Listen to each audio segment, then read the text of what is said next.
कुछ भी है अशोक गहलोत जी की बदौलत है।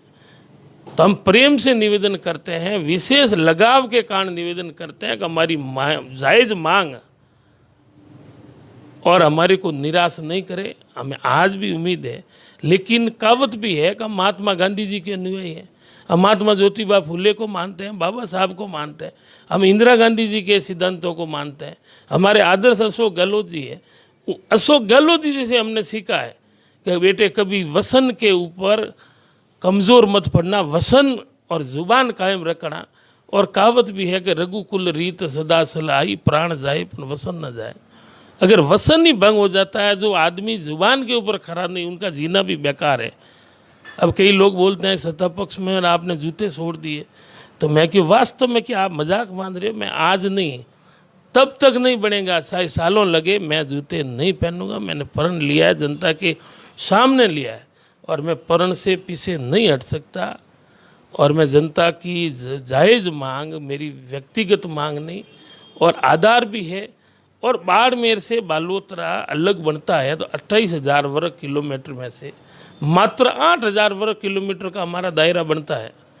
उसमें सभी एमएलए, पक्ष विपक्ष, एक्स एमएलए, एक्स मिनिस्टर, एक भी व्यक्ति अगर विरोध कर दे बालोतरा को नहीं बनाना है, तो मैं मेरी मांग को वापस ले सकता हूँ।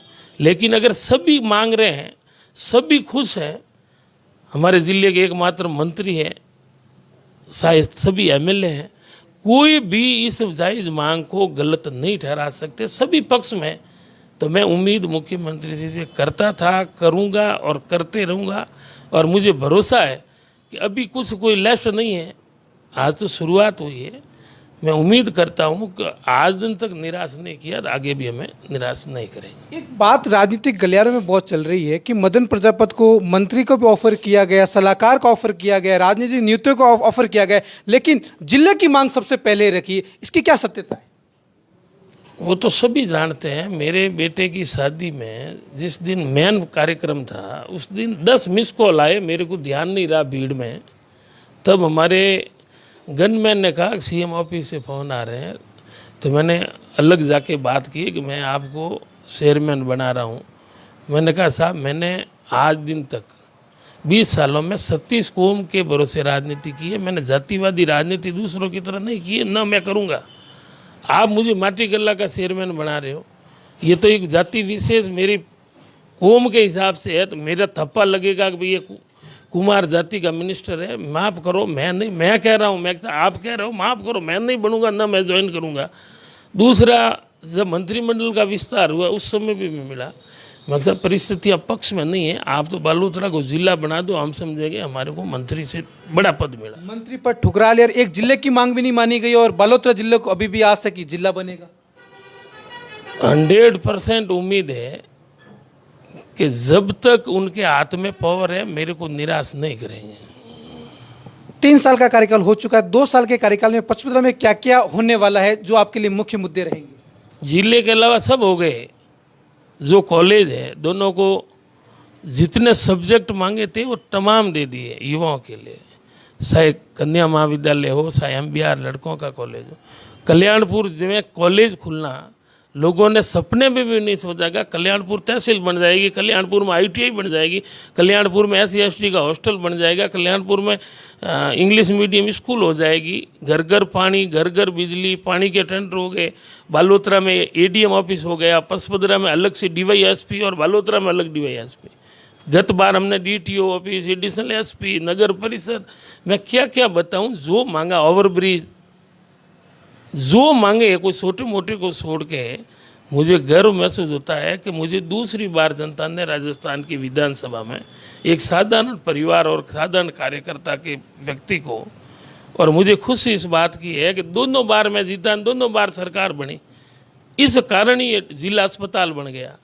जिला अस्पताल के लिए 46 करोड़ का अलग से भवन का दे दिया, 232 करोड़ की नाबार्ड से DPR बन गई कि पूरे बालोतरा ड्रेनेज सिस्टम, पानी और सीवरेज का नया कर रहे हैं, स्टोरेज का कर रहे हैं, गंदा नाले वाला बस स्टैंड के पास में उनका सुधार का काम की कोई कमी नहीं। एकमात्र जिला है और उम्मीद करते हैं कि हमें दे दें। अभी आपने पानी की बात की, पास के गांव में कई जगह टंकियां बन चुकी, लेकिन घर घर पानी और नल कनेक्शन अभी भी बाकी, उनके लिए क्या योजना रहेगी आपकी? उनकी योजना बन गई कि पचपदरा, मूंगड़ा, भांडियावाद, इधर सरानार करनाना, ये रेलवे की एनओसी नहीं मिलने के कारण पानी की किल्लत थी। अब एनओसी मिल गई और अभी काम जारी है, तो उम्मीद करते हैं महीने भर में एक भी गांव वंचित नहीं रहेगा। क्या जिले को लेकर अभी भी आप मुख्यमंत्री से अपील करेंगे, बात करेंगे इस बजट सत्र के अंदर ही पारित हो जाए? हमने तो जो बात करनी थी वो कर दी कि आगे से अगर जिला नहीं बना तो न तो मैं पर्सन लगाऊंगा न जूते पहनूंगा। तो बात तो उनके तक हमने निवेदन मौखिक रूप से भी किया है। अब क्या परिस्थिति है, मुझे तो भरोसा है कि जिला बन जाएगा। मदन जी, प्रश्न नहीं पूछने से कहीं न कहीं विधानसभा क्षेत्र को नुकसान नहीं होगा? सवाल देखो, एमएलए का कर्तव्य है कि पर्सन लगे। आज दिन तक 100 प्रश्नों का पावर होता है, तो 2-5 को छोड़कर मैंने कभी कमी नहीं रखी। अब भावना प्रकट जो मैंने जिस तरीके से की है, उसमें मीडिया का भी सहयोग है कि उनके माध्यम से पूरे प्रदेश में के सत्ता पक्ष का एकमात्र एमएलए और जायज़ मांग कर रहा है, तो आवाज़ तो उनके तक पहुंच गई। इनसे प्रश्न किया, 100 प्रश्नों के बराबर 1 प्रश्न लगा दिया।